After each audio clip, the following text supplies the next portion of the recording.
Hey everyone, if you've made it to this video, I assume you've played the Survive the Undead mode, created by us, the Forged Falcons.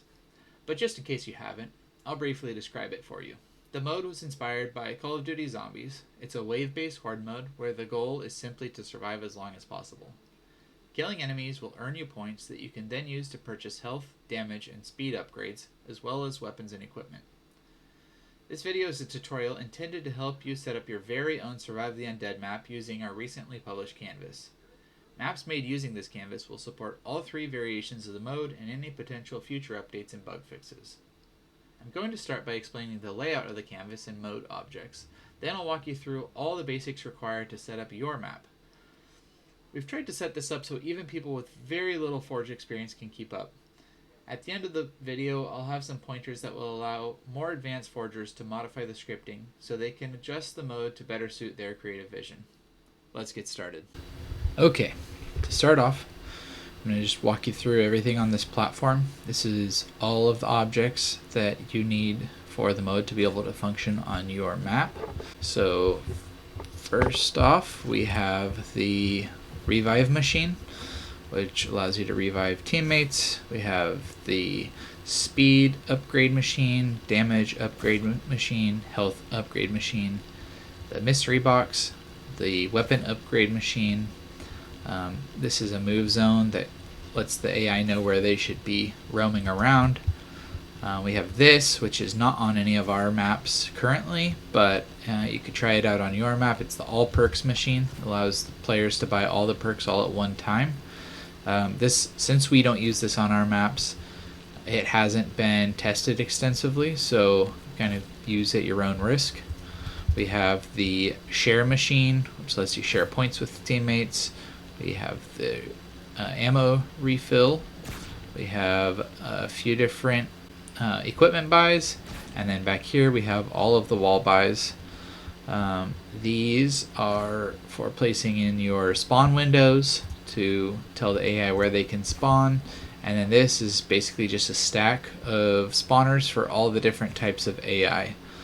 These aren't all used in the game mode, but a good amount of them are, and we also have them on the map for potentially future expansions of the mode, and so that if you wanted to mix things up a little bit and have different AI spawning on your map, you could use some of these. But that's kind of in the advanced section. Towards the end of the video, I'll explain how to be able to do that kind of stuff. We also have the brains here and down here, which take into account all of the objects on this platform and pass them into the mode so that the mode can communicate with the map. And then kind of the last couple things, we have this that you could use for spawn windows if you don't want to create your own. This is just kind of the basic one, and then we have all the prices that you could possibly want in case you want to add anything to your map that isn't on the normal Survive the Undead. And then over here we have three different blockouts. The final version of the map will probably have more than this, but these are the ones we have for now. So if you wanted to just put the spawn windows in and get the mode going and then maybe art one of these, you could, rather than building your own blockout from scratch. It's just kind of a starting point if you want to use it. This one's really very simple, and it's pretty much just here for the purposes of this tutorial. Okay, so I am just going to jump straight into setting up the map, and if you want to follow along with me, by the end of this you will have a map set up if you do everything that I do. So first of all, we've got spawners. You need to make sure these are inside of the first room on your map. These are for the players. I have 24 on here because I want to be able to run a full lobby. You don't have to have this many if you don't have that many players, but I would recommend using just this exact stack so that you can run all the players. The next important thing is these doors. Right now I have them set up as static objects because I wanted to make sure to show this step. You had to turn them to dynamic. So if you use different objects, they just have to be dynamic objects. So you turn all of these dynamic. Make sure they're all phased. And once these are all dynamic, the other important part that you'll need to do on your doors is if you go down a little ways in this menu to labels, the doors going from room 1 to room 2 need to have the Yankee label, and the doors going from room 2 to room 3 need to have the Zulu label. That will allow the mode to delete these doors at the appropriate round to open up the next room, which is after wave 3 and after wave 6. The next thing I'm going to do is grab this window. The only real important thing about the window is that if you want to create your own windows, is that you have this one-way blocker with the arrow pointing into the map that will allow the AI to pass this direction without allowing the players to go the other direction. You can just duplicate that. If you just want the blocker, you could break the prefab and just take the blocker off of it and delete the rest. I need to go get those spawn arrows that I showed earlier. So this one's labeled first area spawn. So you're going to grab that, bring it to the map, and each window needs one of these. So I'm going to place this at the foot level because that's about where the height that it spawns the AI is at with this at their feet. So you put one there, you can just duplicate it, drag it over to the other window, duplicate it again, and now all 3 of my windows in room 1 are full. If for some reason you do a map that is only one room, you would want to use these in every window. Otherwise, room 2, we have second area spawn.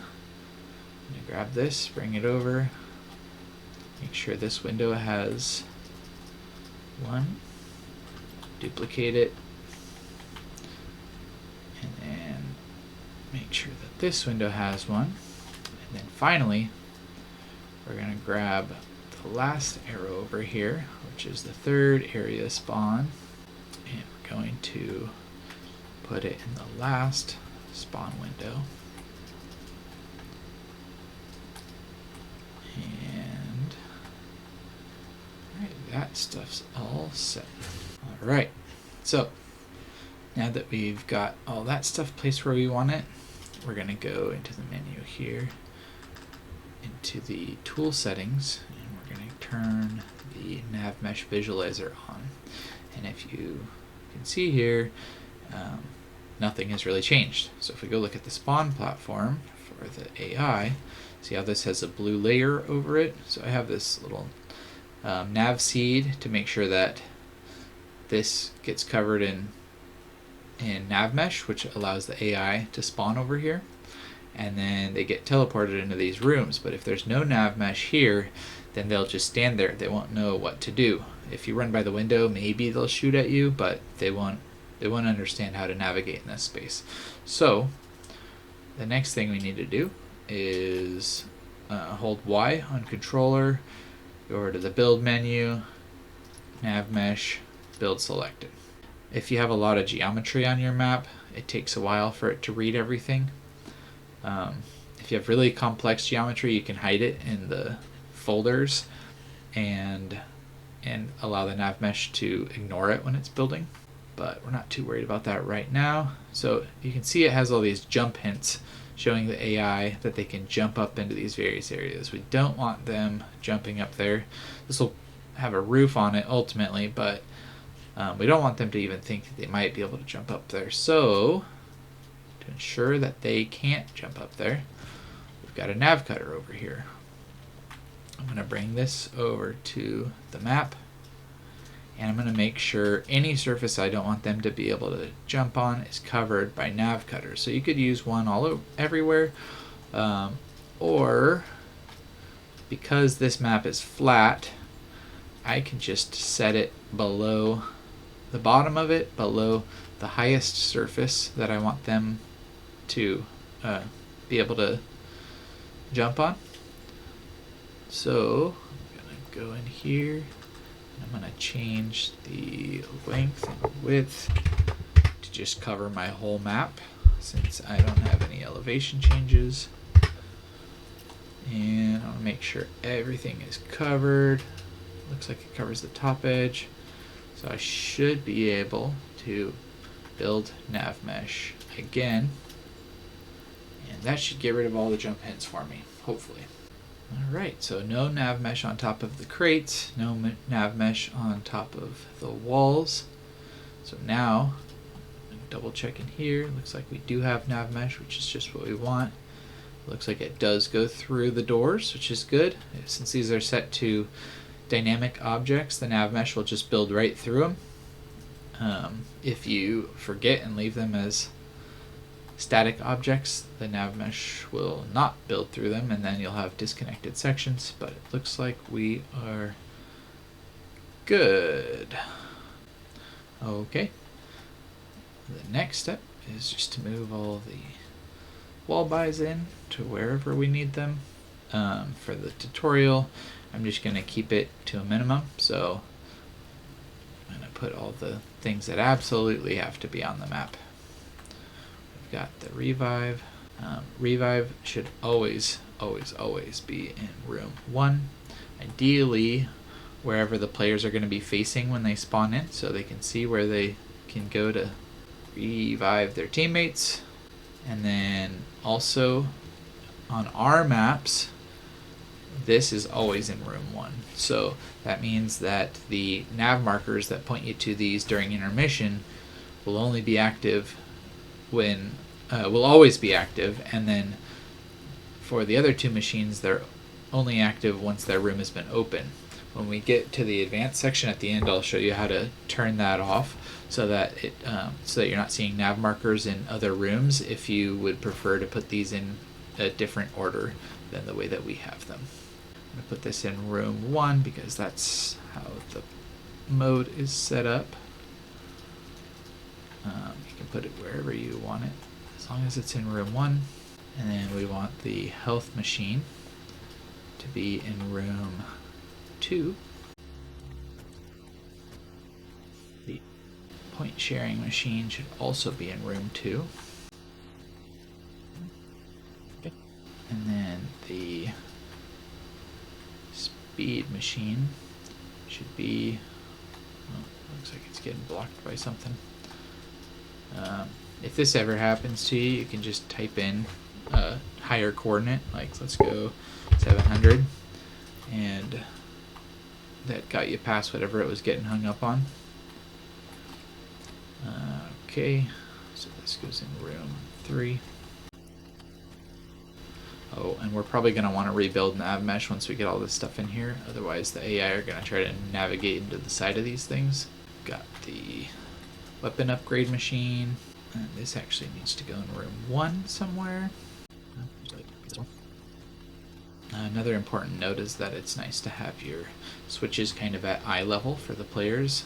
That way they can interact with the switch without looking down. Mystery box can go anywhere because it doesn't have an associated nav marker.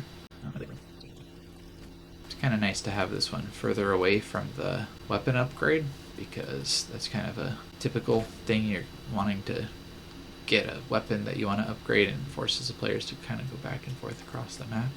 This should always be in room 1.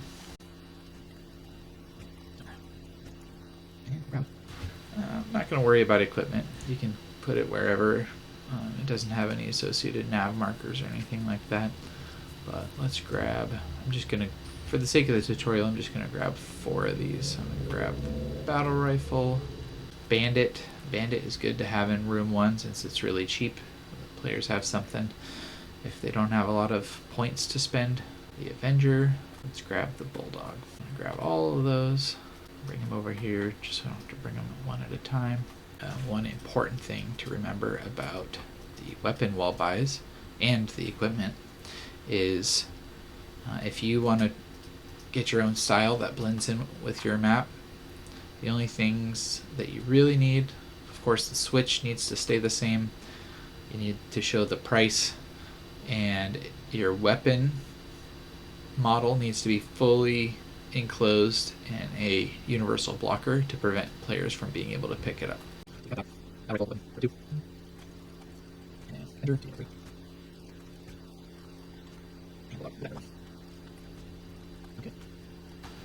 going to rebuild the Nav Mesh just to make sure that the AI are navigating around those machines and not through them.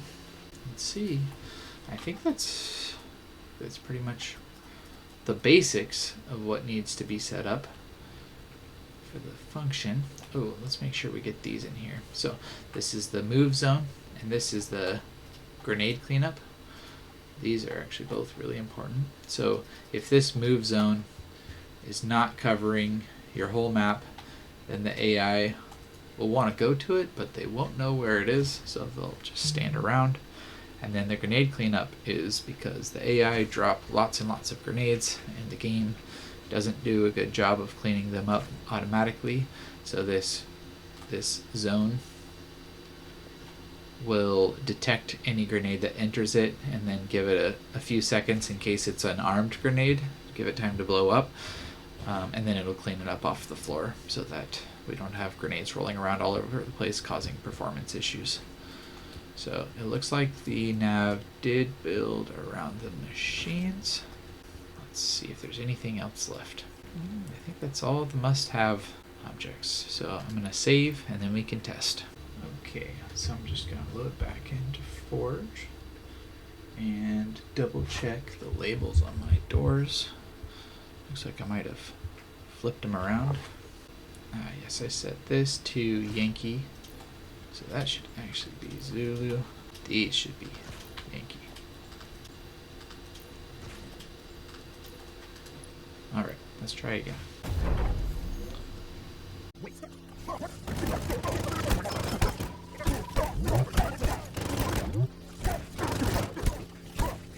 So far, so good. Level up. Level up. Level up. There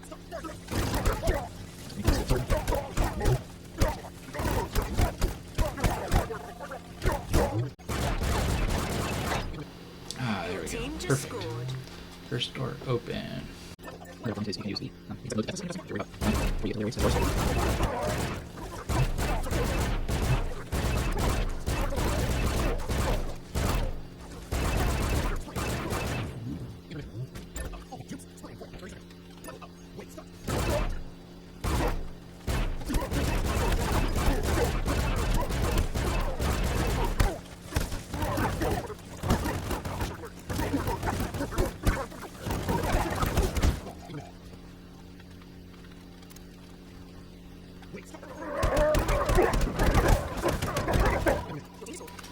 Alright, looks like the last door opened as intended. It looks like all the perk machines work properly. So I think we can call that a successful test. Okay, so the basics of the map are set up. There's not much else you would need to do to get it functional. The only other thing I would recommend is using player blockers to block off higher up areas. If the player's outside the nav mesh, generally the AI won't know to shoot at them. We have clamber turned off in the mode, so we usually just put blockers on anything that you could jump up on. So it's there so that the players stay on the floor. You could try it out with players being able to jump up on things, but for us it just hasn't worked out very well, so we usually avoid it. All that leaves is the more advanced features for people who are familiar with scripting. So let's see what we got here. Well, one, we have all these locked so that you don't mess with them accidentally. But if you would like to change which AI spawn on which waves, you can go in and you can just unlock all the locked objects. And these are labeled with what waves they spawn in, or at least what waves they start spawning in. And if you wanted to, this doesn't require any scripting, you can go in and if it has alpha, that means it's first 2 waves. They'll also spawn in later waves, but that's where they first start spawning. And you can change the unit type. Now, I would not recommend that you have more than 1 unit per spawner. You could duplicate this spawner and change the enemy type. So if you want to play around with different types of enemies spawning on different waves, you can do that by changing everything up till here. And then where this mode brain is, the rest up till there are various types of boss spawners. They're named with what type of boss they would spawn, and that is useful for the part where scripting could come in handy. So we have this brain here, which we don't use on any of our maps, but I wanted to give forgers a little bit of room for creativity. So if you go inside of this brain, this is an output from the mode to allow you to have events happen on your map at specific times in your game. So the way it's set up right now, this is outputting the wave number, and it happens at the end of intermission. So it's saying at wave 4, at the end of intermission, do something. So you could use that for triggering a different door to open that hasn't already opened on the ones that I gave you. You could use it for spawning a special boss. You could use it for any kind of scripted event that you can think of. So I'll kind of show you an example of what that would look like. Let's say I wanted BitBap to spawn after wave 4, or on wave 4. Go select that, add object reference to BitBap, and I would say go into AI, trigger spawner, and that will make BitBap spawn just once. And so then you'd have to fight BitBap during that wave. You could have a bunch of different branches at different times in your game to make special events happen. Just gives you a little bit of flexibility to make special, unique things happen in your map that don't have it in other people's maps. We've got in the switch pass events, which this one's actually full, so you can't make any more in here, but these are for all the wall buys. This is how it tells the game whenever you interact with a switch which type of weapon that switch should grant you, and then the number here tells you how much that item should cost. So if you want to add a wall buy that we don't already have, you can select a whole row like this, copy it, and then you could put it in this brain. Go paste, and now we want to create a new switch. Gameplay, scripting, visible switch,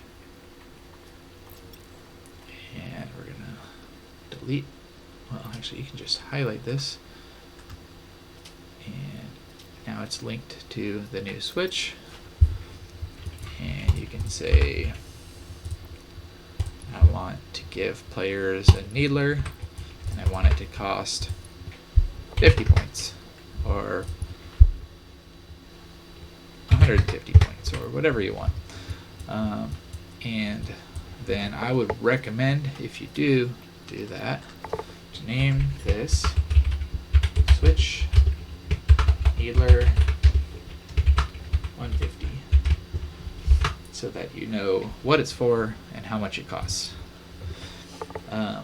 Alternatively, if you don't like the prices that we've given the weapons, you can go through the switch pass brain and you can change the price of any weapons. Just make sure that you change the physical price on the weapon to show what the new price is. Exact same situation for the equipment. And that's about it for that.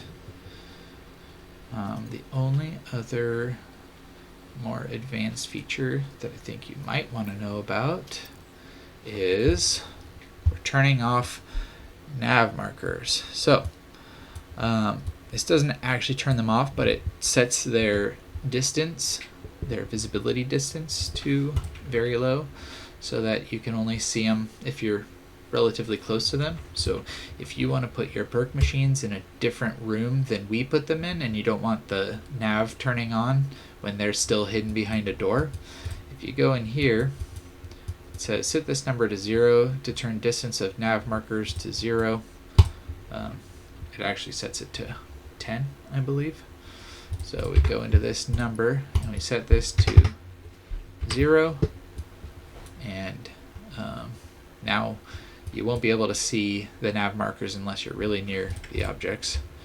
So that gives you a little bit more flexibility on what rooms you put the different machines in case you didn't want to do it in the same order that we did it. So I think we're getting pretty close to the end here. I would say if you don't need to use all of these, I would just leave them here unless you are familiar with scripting. If you delete, particularly if you delete the switches, it's going to break links in the brains, so you need to know where to go in these brains to delete the object reference, so it doesn't want to reference them anymore and any connected events to that object reference. If you really need all the budget, you can go ahead and delete all of these at any time. They're just really for convenience for you to be able to put prices on things. This and this platform and these spawners absolutely need to stay here. Do not delete any of these spawners or it will break your game. Don't delete any of the drop objects unless you're going to replace them with something else. To replace them, you can just go into this brain and you just need to make sure we've got the insta, max ammo, nuke, double points, and then we have let's see, this one set up with the legendary drops, which we don't currently have in any modes, but I put them on here to kind of future-proof the canvas. So I don't recommend deleting these unless you don't care about having any future modes functional on your map. I did think of one last thing. It's not necessary, it's a more advanced topic, but if you want to create your own drops, for the AI to drop, the drops need to have both of these labels, Olive and Papa. That will make it so that there's an equal chance that the AI will drop whatever kind of drop you create, as well as these ones. So I'm not going to get into how to create drops, other than that's how you would make an object that can be picked up. That's kind of more advanced scripting, and I'm not going to go down that rabbit hole, but if you have a decent understanding of scripting in Halo Infinite, then maybe you can figure out some other drops you'd like to add. So I think that pretty much wraps it up. These are the 3 blockouts we have. The version that will be published will not have all of the mode objects set up in here, so you'll have to do that yourself. But yeah, we'd love to see if you decide to go through and create your own aesthetics on any of these 3 blockouts. Love to see what you do. Feel free to join our Discord and show them to us there, or send them to us on social media. That's all I got. Thanks.